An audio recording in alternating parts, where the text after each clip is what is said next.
ಇವತ್ತು ಬೆಳಗ್ಗೆ ನಾವು ಬೇಗ ಎದ್ದು ರೆಡಿ ಆಗ್ತಾಯಿದ್ವಿ. ನಾನು ಬಸ್ಸು ಇಬ್ಬರೂ ಹಾಸ್ಪಿಟಲ್ಗೆ ಹೋಗಬೇಕಲ್ವ, ಟೈಮ್ ಕರೆಕ್ಟಾಗಿ ಮ್ಯಾನೇಜ್ ಮಾಡಬೇಕು ಅಂತ ಬೇಗ ಎದ್ದು ನಾನು ಬಸ್ಸು ಇಬ್ಬರು ರೆಡಿ ಆಗ್ತಾಯಿದ್ವಿ. ಆ್ಯಂಡ್ ನಾನು ನಾರ್ಮಲ್ ಸ್ಕಿನ್ ಕೇರ್ ಮಾಡ್ಕೊಂಡಿದ್ದೆ ಅಷ್ಟೇ, ನಾನೇನು ರೆಡಿ ಏನೂ ಆಗಿರಲಿಲ್ಲ.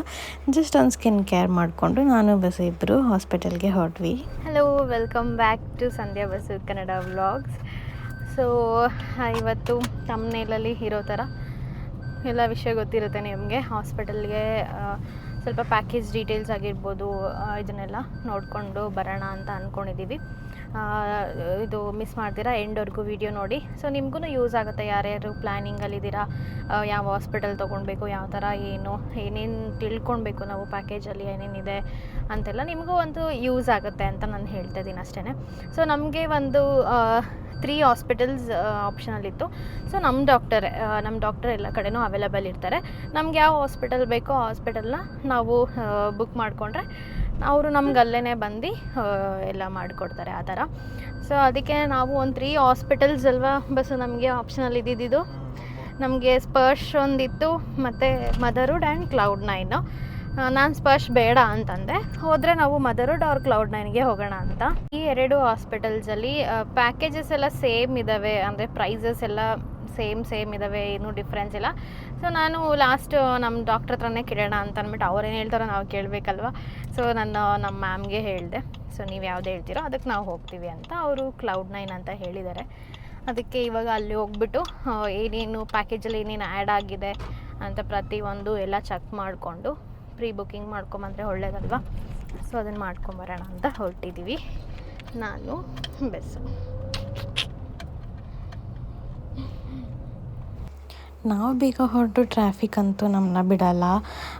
ನಮಗೆ ಅಲ್ಲೇ ಅರ್ಧ ಟೈಮ್ ವೇಸ್ಟ್ ಆಗೋಯಿತು. ಓಕೆ, ಹೆಬ್ಬಾಳ ಕಡೆಯಿಂದ ಹೋದರೆ ನಮಗೆ ಹತ್ರ ಆಗುತ್ತೆ ಅಂತ ನಾವು ಹೊರಟ್ವಿ. ಬಟ್ ಓಕೆ, ಪರವಾಗಿಲ್ಲ, ನಮಗೆ ಒಂದು 10-20 ಮಿನಿಟ್ಸ್ ಲೇಟ್ ಆಯಿತು ಅಷ್ಟೇ. ಆನ್ ದ ವೇ ಹೋಗ್ತಾ ಮದರ್ಹುಡ್ ನಮಗೆ ನಿಯರ್ ಆಗುತ್ತೆ. ಬಟ್ ನಾನು ತೊಗೊಂಡಿದ್ದು ಕ್ಲೌಡ್9 ಹೇಳಿದ್ನಲ್ವ ಆವಾಗಲೇ. ಸೊ ಇದು ಮಲ್ಲೇಶ್ವರಂ ಬ್ರ್ಯಾಂಚ್ ಬರುತ್ತೆ. ಅಮ್ಮ ಮನೆಗೆ ಮಲ್ಲೇಶ್ವರಂ ಕೂಡ ಹತ್ರ ಆಗುತ್ತಲ್ವ. ಸೊ ನಾವು ಮಲ್ಲೇಶ್ವರಮ್ಮೇ ತೊಗೊಂಡ್ವಿ. ಹೋಗಿ ಅಲ್ಲಿ ಫಸ್ಟು ನಮಗೆ ಪ್ಯಾಕೇಜ್ ಡೀಟೇಲ್ಸ್ನೆಲ್ಲ ಕೊಡ್ತಾರೆ. ಸೊ ಮತ್ತು ಒಂದು ಆ್ಯಪ್ನ ನಾವು ಡೌನ್ಲೋಡ್ ಮಾಡ್ಕೋಬೇಕು. ಆ್ಯಪ್ನ ಡೌನ್ಲೋಡ್ ಮಾಡಿಕೊಂಡು ಅದರಲ್ಲಿ MPIN ಅಂತ ಬರುತ್ತೆ. ಆ ಪಿನ್ ಒಂದಿದ್ರೇ ನಮ್ಮದೆಲ್ಲ ಪ್ರೊಸೀಜರ್ಸು ಸ್ಟಾರ್ಟ್ ಆಗ್ತಾ ಬರುತ್ತೆ. ನಮಗೆ ಪ್ಯಾಕೇಜ್ ಡೀಟೇಲ್ಸ್ನೆಲ್ಲ ಕೊಟ್ಟಿದ್ದರು, ಅವರು ಎಕ್ಸ್ಪ್ಲೈನ್ ಮಾಡಿದ್ರು, ಫಸ್ಟ್ ಕ್ಯಾಟಗರಿ, ಸೆಕೆಂಡ್ ಕ್ಯಾಟಗರಿ ಅದನ್ನೆಲ್ಲ. ನಾವು ಓಕೆ, ಆ 2 ಕ್ಯಾಟಗರಿದು ರೂಮ್ಸ್ ಎಲ್ಲ ಹೆಂಗಿದೆ ಏನು ಅಂತೆಲ್ಲ ನೋಡೋಣ ಅಂತ ಹೋದ್ವಿ. ರೂಮ್ಸ್ ಎಲ್ಲ 2 ಕ್ಯಾಟಗರಿದು ತುಂಬ ಚೆನ್ನಾಗಿದೆ. ಆದರೆ ನನಗೇನು ಅನ್ನಿಸ್ತು ಅಂತಂದರೆ, ನಮಗೆ ಫಸ್ಟ್ ಕ್ಯಾಟಗರಿಲಿ ಏನಂತಂದರೆ 50-60% ಅಲ್ಲಿ ಹಾಕಿರೋ ಅಮೌಂಟಿಗಿಂತ 50-60% ಪ್ಲಸ್ ಅಮೌಂಟ್ ಎಕ್ಸ್ಟ್ರಾ ಆಗ್ಬೋದು ಅಂತ ಇದೆ. ಸೊ ನಾವು ಸೆಕೆಂಡ್ ಕ್ಯಾಟಗರಿ ನೋಡಿದ್ವಿ. ಸೆಕೆಂಡ್ ಕ್ಯಾಟಗರಿಯಲ್ಲಿ ಸ್ವಲ್ಪ ಅಮೌಂಟ್ ಜಾಸ್ತಿ ಇದೆ, ಬಟ್ ಏನಂತಂದರೆ ಅದರಲ್ಲೇ ಎಲ್ಲ ಕವರ್ ಆಗುತ್ತೆ. ಮತ್ತು ನೈಟ್ ನಾವೇನಾದರೂ ಅಡ್ಮಿಟ್ ಆಗ್ತೀವಿ ಅಂತಂದರೆ ಎಕ್ಸ್ಟ್ರಾ ಚಾರ್ಜಸ್ ಇರೋಲ್ಲ. ನೈಟ್ ಡಾಕ್ಟ್ರು ಬರೋದಕ್ಕೆ ಎಕ್ಸ್ಟ್ರಾ ಚಾರ್ಜಸ್ ಇರೋಲ್ಲ, ಆಂಬುಲೆನ್ಸಿಗೂ ಎಕ್ಸ್ಟ್ರಾ ಚಾರ್ಜಸ್ ಇರೋಲ್ಲ. ಈ ಥರ ನಮಗೇನಾದರೂ ನಾರ್ಮಲ್ ಡೆಲಿವರಿ ಅಂತಂದರೆ ಇಂಜೆಕ್ಷನ್ ಕೊಟ್ಟಿರ್ತಾರಲ್ಲ, ಸೊ ಅದಕ್ಕೆ 1 day 2 days ಎಲ್ಲ ವೆಯ್ಟಿಂಗ್ ಎಲ್ಲ ಇರುತ್ತಲ್ಲ, ಅದಕ್ಕೆಲ್ಲ ಇಲ್ಲಿ ಎಕ್ಸ್ಟ್ರಾ ಚಾರ್ಜಸ್ ಇರೋದಿಲ್ಲ. ಬಟ್ ಫಸ್ಟ್ ಕ್ಯಾಟಗರಿಯಲ್ಲಿ ಪ್ರತಿಯೊಂದಕ್ಕೂ ಎಕ್ಸ್ಟ್ರಾ ಚಾರ್ಜಸ್ ಇರುತ್ತೆ. ಮತ್ತು ಇಲ್ಲಿ ಮದರ್ಗಾಗಿರ್ಬೋದು, ಬೇಬಿಗಾಗಿರ್ಬೋದು, ಎಲ್ಲ ಥರ ಫಿಸಿಷಿಯನ್ಸ್ ಆಗಿರ್ಬೋದು, ಗೈನಕಾಲಜಿಸ್ಟು, ಪೀಡಿಯಾಟ್ರಿಷನ್ ಎಲ್ಲ ಡಾಕ್ಟರು ಕೂಡ ಅವೈಲೇಬಲ್ ಇದ್ದಾರೆ. ನಮಗೂ ಅದೇ ಮುಖ್ಯ ಅಲ್ವಾ, ನಮ್ಮ ಆರೋಗ್ಯವಾಗಿ ನಮಗೆ ಬೇಕಾಗಿರುವಂಥ ಫೆಸಿಲಿಟೀಸ್ ಇರೋದು ತುಂಬ ಇಂಪಾರ್ಟೆಂಟ್.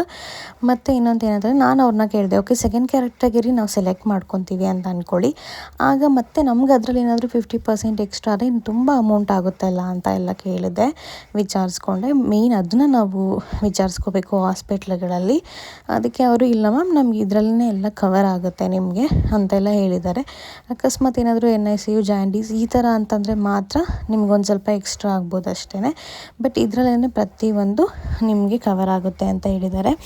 ಮತ್ತು ನಮಗೆ ಅಲ್ಲಿ ಫೈಲ್ಸ್ ಕೊಡ್ತಾರೆ. ಮತ್ತು ನಾವು ಮೊಬೈಲಲ್ಲೇ ಎಲ್ಲ ಅಪಾಯಿಂಟ್ಮೆಂಟ್ಸ್ನೆಲ್ಲ ತೊಗೊಬೇಕು ಕ್ಲೌಡ್9ಅಲ್ಲಿ. ಮತ್ತು ನಮಗೆ ಎಕ್ಸ್ಟ್ರಾ ಫ್ರೀ ಮೆಂಬರ್ಶಿಪ್ ಎಲ್ಲ ಸಿಗುತ್ತೆ. ಅಂದರೆ ನಮಗೆ ಒಂದು ಸ್ಕ್ಯಾನಿಂಗ್ ಫ್ರೀ ಇರುತ್ತೆ. ಮತ್ತು ಕ್ಲಾಸಸ್ ಮದರ್ ಬಗ್ಗೆ ಮತ್ತು ಬೇಬಿ ಬಗ್ಗೆ ಏನೇನು ಕ್ಲಾಸಸ್ ನಾವೆಲ್ಲ ತಿಳ್ಕೊಳ್ಬೇಕು ಅದೆಲ್ಲನೂ ಡೀಟೇಲ್ಸ್ ಕೊಡ್ತಾರೆ. Everything is good. ನನಗಂತೂ ತುಂಬಾ ಇಷ್ಟ ಆಯಿತು ಅಲ್ಲಿನ ಫೆಸಿಲಿಟೀಸ್ ಎಲ್ಲ. ಅದಾದಮೇಲೆ ನಾವು ಹಳ್ಳಿ ಮನೆ ಊಟಕ್ಕೆ ಹೋದ್ವಿ. ಅಲ್ಲಿ ಊಟ ತಿಂದ್ಕೊಂಡು ಮತ್ತು ಸ್ವಲ್ಪ ಪರ್ಚೇಸಿಂಗ್ ಮಾಡಬೇಕಿತ್ತು. ಅದನ್ನೆಲ್ಲ ತೊಗೊಂಡು ನಾನು ಬಸ್ಸು ಇಬ್ಬರೂ ಮನೆಗೆ ಹೋದ್ವಿ. ನಮಗೇನು ಅನಿಸುತ್ತೆ ಅಂತಂದರೆ, ಇವಾಗ ನಾವು ಹಾಸ್ಪಿಟಲ್ ಸೆಲೆಕ್ಟ್ ಮಾಡೋದು ತುಂಬ ಇಂಪಾರ್ಟೆಂಟ್ ಅನಿಸುತ್ತೆ. ಯಾಕಂದರೆ ನಮಗೆ ಫಸ್ಟ್ ನಮ್ಮ ಬೇಬಿ ಸೇಫ್ಟಿ ಮುಖ್ಯ. ಸೊ ಪ್ರತಿಯೊಂದು ಕೂಡ ಅಲ್ಲಿ ಡೀಟೇಲ್ಸಾಗಿ ನಿಮಗೆ ಎಲ್ಲ ಡೌಟ್ನ ಕ್ಲಿಯರ್ ಮಾಡ್ತಾರೆ. ಹಾಗೆ ನಿಮ್ಮ ಡೌಟ್ಸ್ ಎಷ್ಟೇ ಇದ್ರೂ ಅವರು ಅದೇ ಥರ ರಿಪ್ಲೈ ಮಾಡ್ತಾರೆ. ನನಗಂತೂ ತುಂಬಾ ಇಷ್ಟ ಆಯಿತು.